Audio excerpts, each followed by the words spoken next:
Kejadian pasal 31 lanjutnya mulai ayat 28.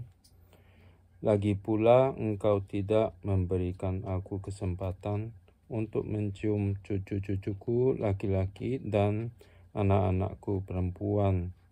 Memang bodoh perbuatanmu itu. Aku ini berkuasa untuk berbuat jahat kepadamu. Tetapi Allah ayahmu telah berfirman kepadaku tadi malam, jagalah baik-baik, jangan engkau mengatai Yakub dengan sepatah kata pun.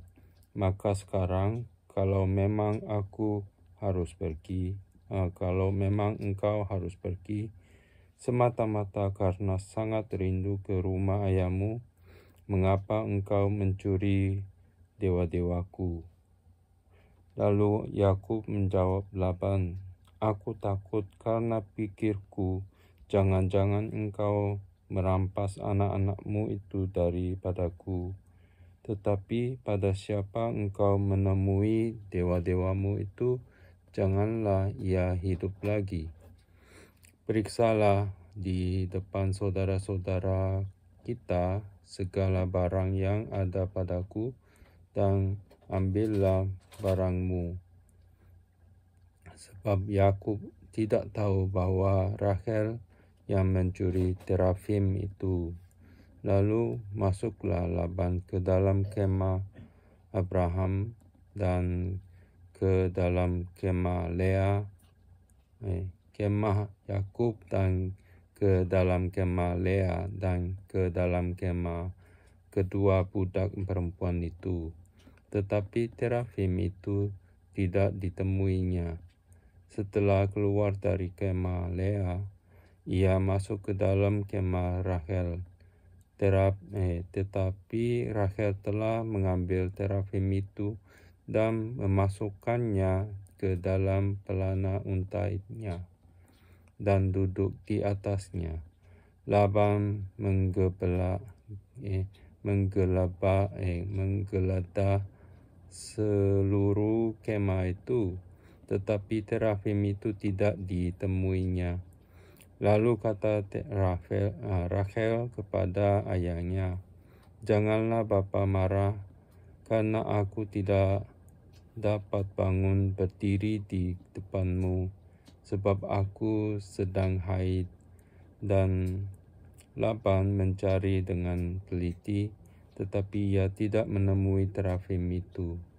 Lalu hati Yakub panas dan ia bertengkar dengan Laban. Ia berkata kepada Laban, apakah kesalahanku? Apakah dosaku? Maka engkau memburu aku sehebat itu. Engkau telah menggeledah segala barangku. Sekarang apakah yang kau temui dan segala barang rumahmu? Letakkanlah di sini di depan saudara-saudaraku dan saudara-saudaramu, supaya mereka mengambil antara kita berdua. Selama 20 tahun ini aku bersama-sama dengan engkau. Domba dan kambing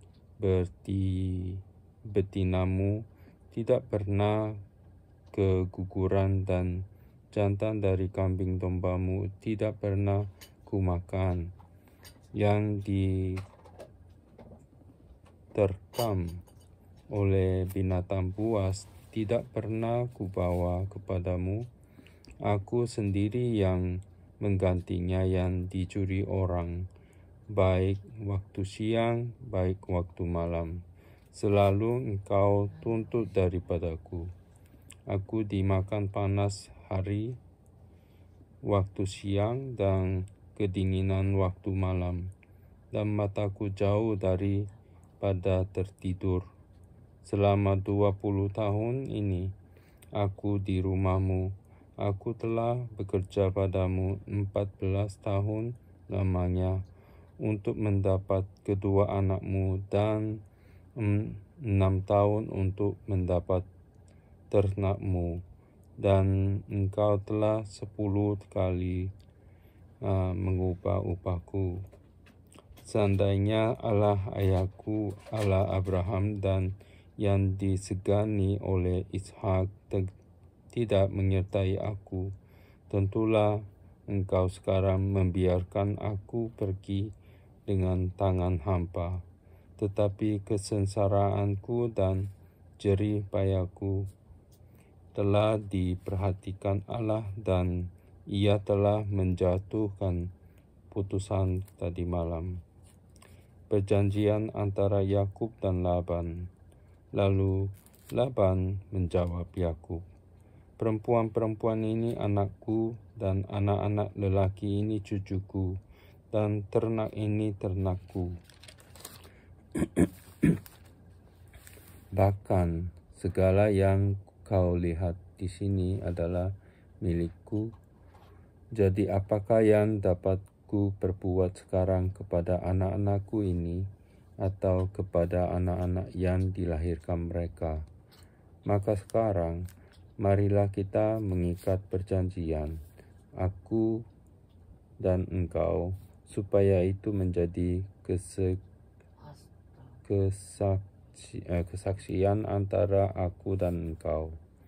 Kemudian Yakub mengambil sebuah batu dan didirikannya menjadi tugu.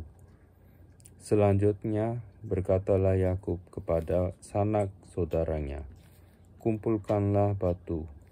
Maka mereka mengambil batu dan membuat timbunan, lalu makanlah mereka di sana di dekat timbunan itu. Laban menamai timbunan batu itu Yegar Sahadutha, tetapi Yakub menamainya Galed. Lalu kata Laban, "Timbunan batu inilah pada hari ini menjadi kesaksian antara aku dan engkau." Itulah sebabnya timbunan itu dinamainya Galed dan juga Mizpah, sebab katanya, "Tuhan kiranya berjaga-jaga antara aku dan engkau, apabila kita berjauhan. Jika engkau mengaibkan anak-anakku, dan jika engkau mengambil istri lain di samping anak-anakku itu, ingatlah, walaupun tidak ada orang dekat kita, Allah juga yang menjadi saksi antara aku dan engkau." Selanjutnya kata Laban kepada Yakub, "Inilah timbunan batu, dan inilah tugu yang kudirikan antara aku dan engkau. Timbunan batu dan tugu inilah menjadi kesaksian bahwa aku tidak akan melewati timbunan batu ini mendapatkan engkau, dan bahwa engkau pun tidak akan melewati timbunan batu dan tugu ini mendapatkan aku." Dengan berniat jahat, Allah Abraham dan Allah Nahor, Allah ayah mereka, kiranya menjadi hakim antara kita. Lalu Yakub bersumpah demi yang disegani oleh Ishak ayahnya, dan Yakub mempersembahkan korban sembelian di gunung itu.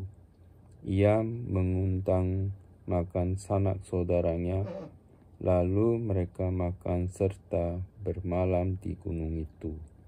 Keesokan harinya, pagi-pagi Laban mencium cucu-cucunya dan anak-anaknya serta memberkati mereka. Kemudian pulanglah Laban kembali ke tempat tinggalnya. Pasal 32, Yakub takut bertemu dengan Esau. Yakub melanjutkan perjalanannya, lalu bertemulah malaikat-malaikat Allah dengan dia. Ketika Yakub melihat mereka, berkatalah dia, "Ya, ini bala tentara Allah." Sebab itu dinamainya tempat itu Mahanaim. Sesudah itu Yakub menyuruh utusannya berjalan lebih dahulu mendapatkan Esau, kakaknya, ke tanah Seir, daerah Edom. Ia memerintahkan kepada mereka, "Beginilah kamu katakan kepada tuanku, kepada Esau, beginilah kata hambamu Yakub, aku telah tinggal pada Laban sebagai orang asing dan diam di situ selama ini. Aku telah mempunyai lembu sapi, keledai, dan kambing domba, budak laki-laki dan perempuan. Dan aku menyuruh memberitahukan hal ini kepada tuanku supaya aku mendapat kasih-Mu." Kemudian pulanglah para utusan itu kepada Yakub dan berkata, "Kami telah sampai kepada kakakmu, kepada Esau, dan ia pun sedang di jalan menemui engkau, diiringi oleh 400 orang. Lalu sangat takutlah Yakub dan merasa sesak hati. Maka dibaginyalah orang-orangnya yang bersama-sama dengan dia, kambing dombanya, lembu sapi, dan untanya menjadi 2 pasukan. Sebab pikirnya, jika Esau datang menyerang pasukan yang satu sehingga terpukul kalah, maka pasukan yang tinggal akan terluput.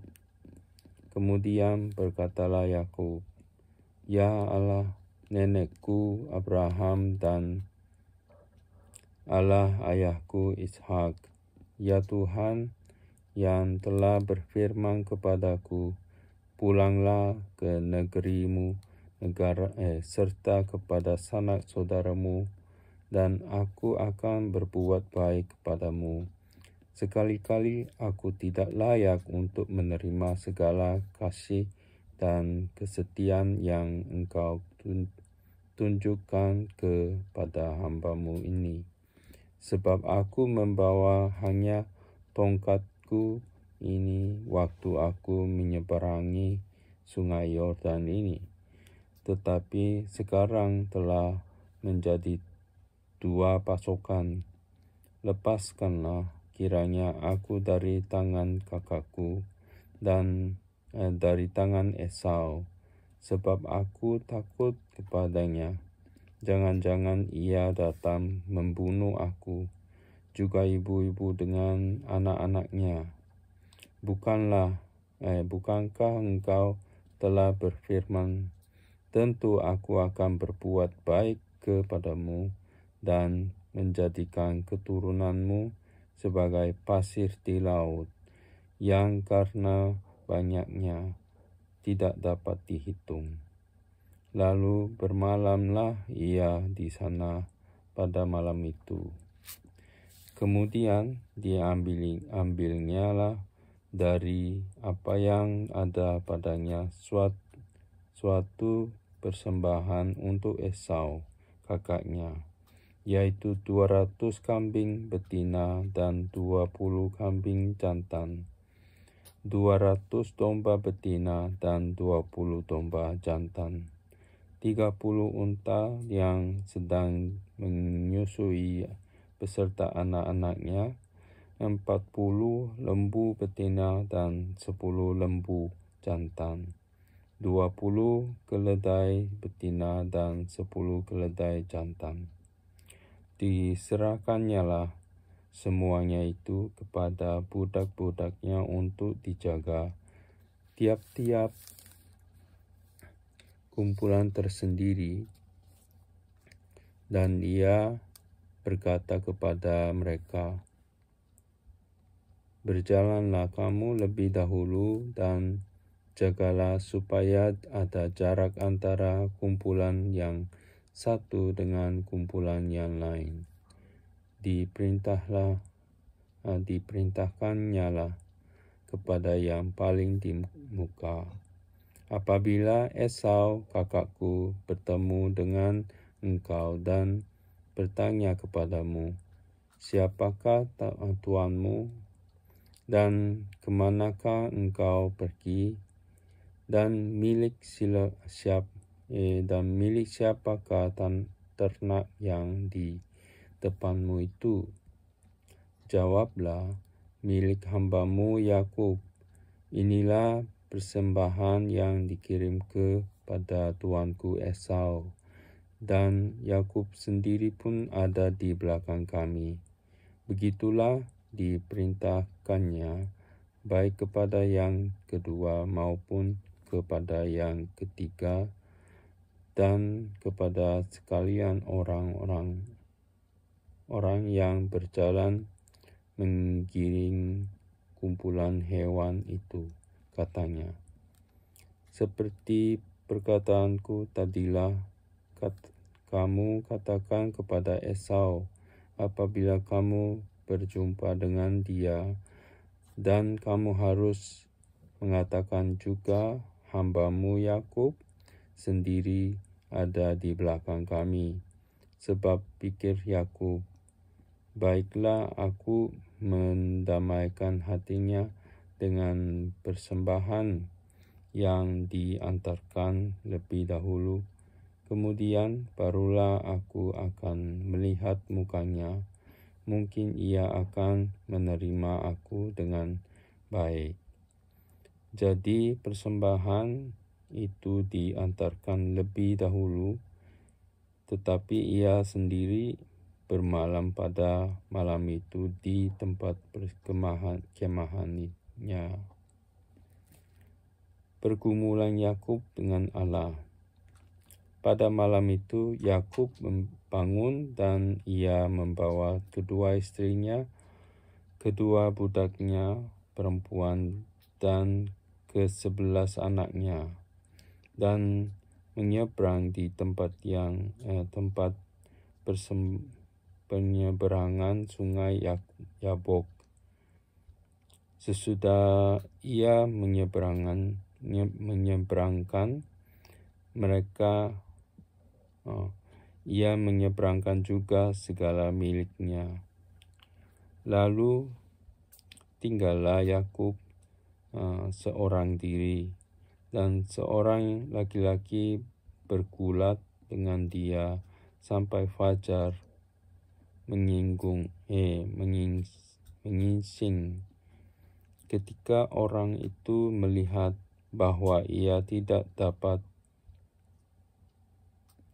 mengalahkannya, ia memukul sendi pangkal paha Yakub, sehingga sendi pangkal paha itu terpelecok ketika ia bergulat dengan orang itu. Lalu kata orang itu, biarkanlah aku pergi, karena fajar telah menyingsing. Sahut Yakub, aku tidak akan membiarkan engkau pergi jika engkau tidak memberkati aku. Bertanyalah orang itu kepadanya, siapakah namamu? Sahutnya, Yakub. Lalu kata orang itu, namamu tidak akan disebutkan lagi Yakub, tetapi Israel, sebab engkau telah bergumul melawan Allah dan manusia, dan engkau menang. Bertanyalah Yakub, katakanlah juga namamu. Tetapi sahutnya, mengapa engkau menanyakan namaku? Lalu diberkati-nyalah Yakub di situ.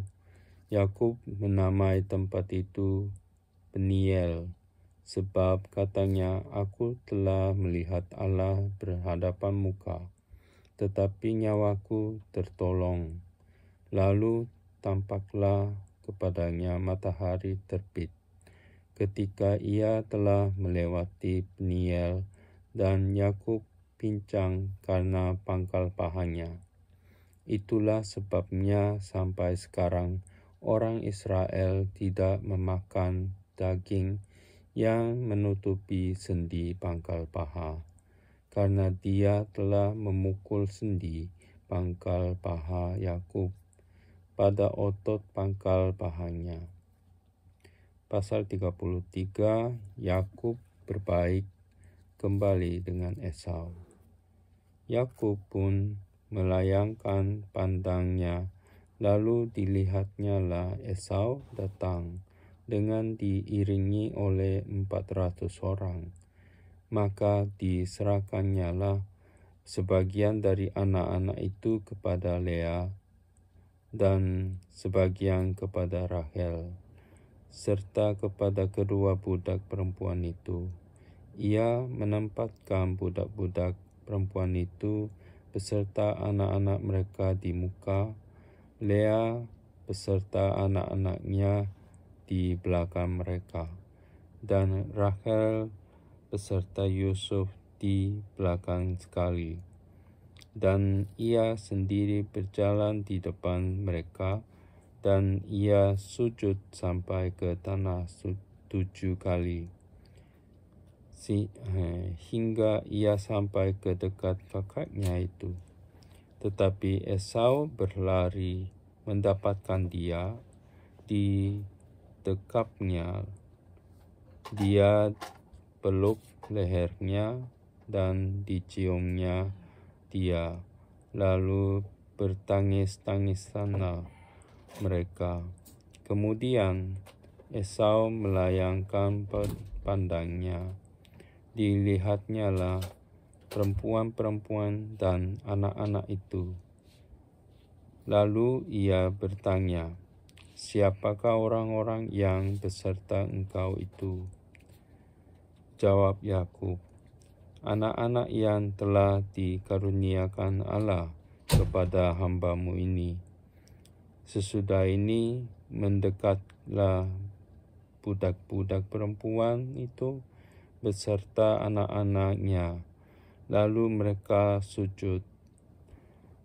Mendekat jugalah Lea beserta anak-anaknya, dan mereka pun sujud. Kemudian mendekatlah Yusuf beserta Rahel, dan mereka juga sujud. Berkatalah Esau, "Apakah maksudmu dengan seluruh pasukan yang telah bertemu dengan aku tadi?" Jawabnya, "Untuk mendapat kasih tuanku." Tetapi kata Esau, "Aku mempunyai banyak adikku, peganglah apa yang ada padamu." Tetapi kata Yakub, "Janganlah kiranya demikian. Jikalau aku telah mendapat kasih-Mu, terimalah persembahanku ini dari tanganku. Karena memang melihat muka-Mu apabila bagiku serasa melihat wajah Allah. Dari Engkau pun berkenan menyambut aku. Terimalah kiranya pemberian tanda salamku ini yang telah kubawa kepadamu, sebab Allah telah memberi karunia kepadaku, dan aku pun mempunyai segala-galanya." Lalu dibujuk-bujuknyalah Esau sehingga diterimanya. Kata Esau, "Baiklah, kita berangkat berjalan terus. Aku akan menyertai engkau." Tetapi Yakub berkata kepadanya, "Tuanku, maklum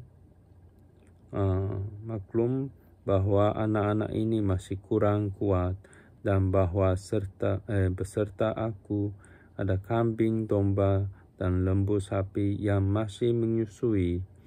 Jika diburu-buru, 1 hari saja, maka seluruh kumpulan binatang itu akan mati. Biarlah kiranya Tuanku berjalan lebih dahulu dari hamba-Mu ini, dan aku mau dengan hati beringsut maju menurut langkah hewan yang berjalan di depanku dan menurut langkah anak-anak sampai aku tiba pada tuanku di Seir. Lalu kata Esau, kalau begitu, baiklah kutinggalkan padamu beberapa orang dari pengiringku. Tetapi Yakub berkata, tidak usah demikian, biarlah aku mendapat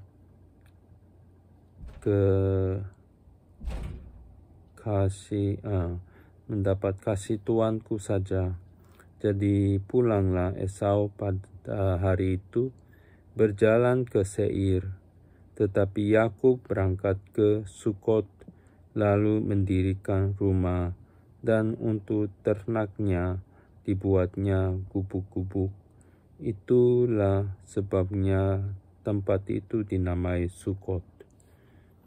Dalam perjalanannya dari Padan Aram, sampailah Yakub dengan selamat di Sikem di tanah Kanaan. Lalu ia berkemah di sebelah timur kota itu. Kemudian dibelinyalah dari anak-anak Hemor, bapa Sikem, sebidang tanah, tempat ia memasang kemahnya, dengan harga 100 kesita. Ia mendirikan mezbah di situ dan dinamainya itu Allah Israel, Allah ialah Allah.